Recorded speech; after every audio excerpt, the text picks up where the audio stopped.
अस्सलामुअलैकुम, टीम 10 की जानिब से बात कर रहा हूँ। आज का जो हमारा लेक्चर है वो कॉइन ग्लास के ऊपर है। कॉइन ग्लास जो ये एक वेबसाइट है, आपने सबसे पहले क्या करना है, अपने गूगल पे आके लिखना है coinglass.com। आपके पास ये वेबसाइट आ जाएगी। अब ये आपको हेल्प करेगी डेटा एनालिसिस के अंदर कि आप जब मार्केट का डेटा एनालाइज करते हैं तो उसमें आपको बहुत हेल्पफुल साबित होगी। ठीक है। अच्छा, इसमें आपने आके किन चीज़ों को देखना है और या आप इसमें आके किन चीज़ों को देखते हैं ये मैं आपको बताता हूँ। आपने क्या करना है, कॉइन ग्लास पे आए तो आपके पास यहाँ पे एक लिक्विडेशन का ऑप्शन हो रहा होगा।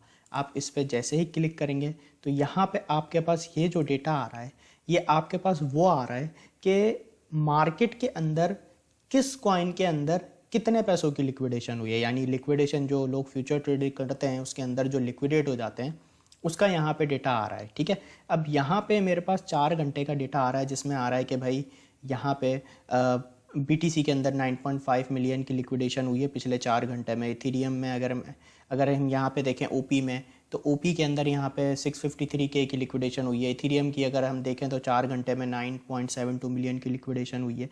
तो ये आपको बताएगी कि भाई 4 घंटे के अंदर मार्केट के अंदर इन कॉइन्स में इतने पैसों की लिक्विडेशन हुई है। अब यहाँ पे अगर मैं टोटल देखना चाहूँ तो यहाँ पे आ रहा है मेरे पास 1 आवर में 9.35 मिलियन की लिक्विडेशन हुई है। 4 घंटे में ऑल ये सब की बात हो रही है। यहाँ पे 34.83 मिलियन की लिक्विडेशन हुई है। 12 घंटे में 185 की और 24 घंटे में 226 मिलियन की लिक्विडेशन हुई है क्रिप्टो की मार्केट में। जो लोग फ्यूचर ट्रेडिंग करते हैं यानी वो लिक्विडेट हुए हैं। ठीक है ना, यहाँ पे ये आ रही है। और यहाँ अगर आप थोड़ा सा नीचे करेंगे तो यहाँ पे आपके पास उन कॉइन्स का आ रहा हुआ है किस कॉइन में कितने पैसों की लिक्विडेशन हुई है। यहाँ पे आपके पास टाइम फ्रेम आ रहा है, तो यहाँ पे आप कोई भी टाइम फ्रेम सेलेक्ट कर सकते हैं। जैसे यहाँ मैं 1 आवर करता हूँ तो यहाँ पे मेरे पास आ जाएगा 1 आवर में BTC में 4.97 मिलियन की लिक्विडेशन हुई है। ठीक है। इथीरियम में 2.13 मिलियन की लिक्विडेशन हुई है। तो यहाँ पे आप 12 घंटे में देखना चाहें तो 12 घंटे में BTC में 85.1 मिलियन की लिक्विडेशन हुई है। अगर इसे आप 24 आवर कर देंगे तो यहाँ आपके पास 24 आवर का डेटा आ जाएगा कि भाई 104.97 मिलियन की लिक्विडेशन हुई है पिछले 24 घंटे के अंदर। ठीक है। तो इससे ही आपको हेल्पफुल ये चीज़ साबित होगी कि भाई मार्केट के अंदर लिक्विडेशंस ये हुई हैं और किस कॉइन में कितनी लिक्विडेशन हुई है वो भी आप देख सकते हैं।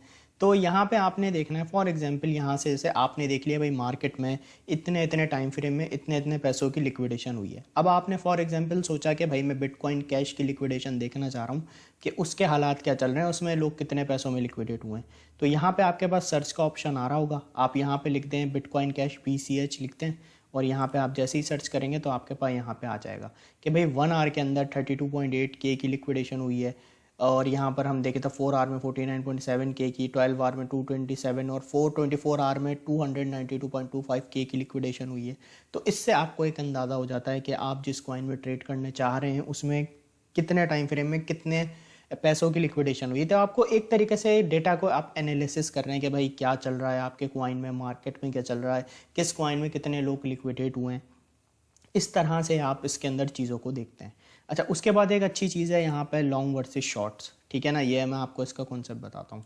लॉन्ग वर्सेस शॉर्ट आपने यहाँ जैसे ही आप टच करेंगे आपके पास टैब खुलेगा जिसमें आपके पास लॉन्ग वर्सेस शॉर्ट का एक यहाँ पे आ रहा होगा लिखा हुआ। आप इसे जैसे ही क्लिक करेंगे आपके पास इस तरह से आ रहा होगा। अच्छा, ये किस तरीके से हेल्पफुल साबित होता है, ये यहाँ पे सारी एक्सचेंजेस हैं। ठीक है, टॉप 11 यहाँ पे जैसे एक्सचेंजेस आ रही हैं उसमें ये आ रहा है कि भाई कहाँ पे कितने लोगों ने लॉन्ग और शॉर्ट ओपन की हुई है। अब यहाँ पे मेरे पास सिंबल आ रहा है BTC का अभी फ़िलहाल। ठीक है, हम BTC को देख रहे हैं और यहाँ पे मेरे पास 5 मिनट टाइम फ्रेम सेलेक्ट हुआ हुआ है। यहाँ पे मेरे पास आ रहा है भाई बाइनेंस के ऊपर 56.52% लॉन्ग खुली हैं पिछली 5 मिनट के अंदर और 43.48% शॉर्ट खुली हुई हैं। यानी अगर हम लॉन्ग को देखें तो बाइनेंस में लॉन्ग ज़्यादा खुली हुई हैं। और अगर हम यहाँ पे देखें बिटमैक्स पे, वहाँ पे 90% लॉन्ग पोजीशन ओपन हुई है पिछले 5 मिनट में। अगर हम इसे यहाँ पे 1 आवर टाइम सेलेक्ट करें तो यहाँ पे हमारे पास 1 आवर में आ जाएगा कि भाई लॉन्ग ज़्यादा हैं कि शॉर्ट ज़्यादा हैं। तो इस तरीके से आप अपने डेटा को एनालिसिस कर रहे हैं सारा। यहाँ जिस टाइम फ्रेम में आप करना चाहें, 12 घंटे में करना चाहें तो आपके पास यहाँ पे आ जाएगा कि भाई 12 घंटे में ये सिचुएशन रही है। अब हमने यहाँ पे फॉर एग्जांपल कर दिया 30 मिनट कि भाई 30 मिनट में बताओ क्या सीन है। यहाँ पर अगर हम देखें तो बाइनेंस में 46.72% लॉन्ग है और 53.28% शॉर्ट है। ठीक है, तो यहाँ पर अगर हम देखें तो शॉर्ट थोड़ी सी ज़्यादा ओपन हुई हुई है एज़ कम्पेयर टू लॉन्ग। तो यहाँ पे आपको इस तरीके से आप अपने डेटा को एनालिसिस कर सकते हैं। ठीक है ना, टाइम फ्रेम में जिस टाइम फ्रेम में आप चाहें आप यहाँ पे 4 आवर में कर लें तो यहाँ पे आपके पास आ जाएगा, यहाँ पे 12 आवर का डेटा आपके पास आ जाएगा। अब इसी तरीके से यहाँ पर अगर आप बिटकॉइन है तो यहाँ पे आप जैसे इथीरियम को सेलेक्ट कर लें तो यहाँ पे आपके पास इथीरियम का डेटा आ जाएगा कि भाई इथीरियम में इतनी लॉन्ग्स खुली हुई हैं, इतनी शॉर्ट्स खुली हुई हैं। अब यहाँ पे आपने बिटकॉइन को देख लिया, अब आपने कहा मैं अपने अब किसी दूसरे कॉइन में आप ट्रेड करना चाह रहे हैं, जो भी आपका कॉइन है। फॉर एग्जांपल आपने कहा मैं एलटीसी में ट्रेड करना चाह रहा हूँ, तो आपने एलटीसी सेलेक्ट कर लिया। तो यहाँ पे अब आपके पास एलटीसी का डेटा आ गया कि भाई बाइनेंस में जो एलटीसी की पोजीशन है वो 49.55% लॉन्ग खुली हुई है, 50% शॉर्ट खुली हुई है।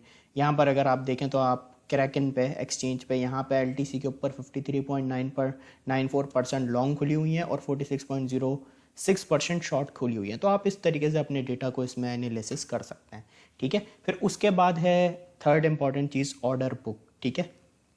बहुत लोगों से आप लोगों ने सुना होगा ऑर्डर बुक के बारे में, तो इसका मैं आपको कॉन्सेप्ट बताता हूँ। सिंपली क्या है, आपने क्या करना है, ऑर्डर बुक के अंदर आना है, यहाँ पे यूएसडीटी या आपने बीटीसी यूएसडीटी के पेयर में आ जाना है, ठीक है ना।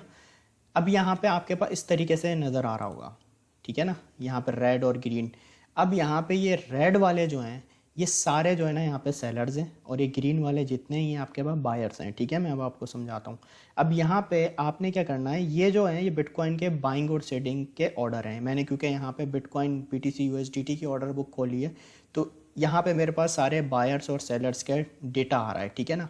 अब यहाँ पे ये मेरे पास सारे छोटे ऑर्डर्स हैं। अब अगर मैं इसे यहाँ पे 100 पर सेलेक्ट कर दूंगा तो मेरे पास सारे ये बड़े ऑर्डर्स का डेटा आ जाएगा, ठीक है। अब यहाँ पे अगर मैं यहाँ पे इसकी सेटिंग पे देखूँ ना, यहाँ पे सेटिंग में आ रहा हूँ तो यहाँ पे आप देखें मेरे पास किन एक्सचेंजेस का डेटा आ रहा है, बायबिट का, बाइनेंस का, बिटमैक्स का, ओकेएक्स का, हुओबी का। तो इन एक्सचेंजेस से जो मेरे पास यहाँ पे डेटा शो हो रहा है कॉइन ग्लास पे, वो इन एक्सचेंजेस का हो रहा है कि भाई यहाँ पे बिटकॉइन पे इन एक्सचेंजेस के अंदर अगर हम देखें किस जगह पे कौन से ऑर्डर ज़्यादा लगे हुए हैं, ठीक है। ऑर्डर बुक इसलिए काम आती है। अब यहाँ पे अगर मैं देखूँ ऑलमोस्ट 2200, 2300, 2400 ये चेंज हो रही है यहाँ पे। पहले बताता हूँ चेंज क्यों हो रही है। अगर हम देखें तो 2200 यहाँ पर 2200 बीटीसी का ऑर्डर लगा हुआ है 25,500, यानी 2200 लोगों ने ऑर्डर अपना सेट किया हुआ है बिटकॉइन के ऊपर कि जब 25,500 बीटीसी का प्राइस आए तो 2200 जो बीटीसी हैं वो बाय हो जाएं, ठीक है।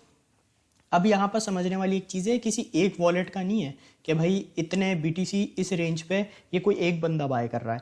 ये जो है टोटल जो आपके पास बैकअप पे एक्सचेंज पे जिस रेट पे लोगों ने बाइंग ऑर्डर लगाए हुए हैं उनका स्क्वीज होकर आपको डेटा मिल रहा है कि भाई ज़्यादातर लोगों के जो बिटकॉइन है वो इस रेंज पे बाय ऑर्डर उन्होंने लगाया हुआ है। ये सब जो जितनी एक्सचेंज है ना वो सब एक्सचेंज का डेटा आपके पास यहाँ पे आ रहा है। इसी तरीके से यहाँ पर अगर हम देखें, यहाँ पे अगर हम देखें 26,000 के ऊपर किसी ने 895 बीटीसी का सेल ऑर्डर लगाया हुआ है। तो अब ये एक बंदे के भी हो सकते हैं या ये लेवल वो है कि भाई इस इन एक्सचेंजेस के ऊपर जो हम अगर स्क्वीज करके डेटा निकालें तो 26,000 के ऊपर अगर हम देखें तो 888 बीटीसी का ऑर्डर लगा हुआ है, ठीक है। तो इस तरीके से हम ऑर्डर बुक को चेक करते हैं कि इससे हमें ये पता चलता है कि भाई कितने बीटीसी किस रेट पे बाइंग या सेलिंग उनकी लगी हुई है। अगर बहुत ज़्यादा बीटीसी आपके बाइंग पे लगे हुए हैं, ठीक है ना, जैसे अगर हम यहाँ पे देखें तो 1350 का मेरे पास आ रहा है, 1350 बीटीसी की बाइंग ऑर्डर लगी हुई है 25,000 के ऊपर।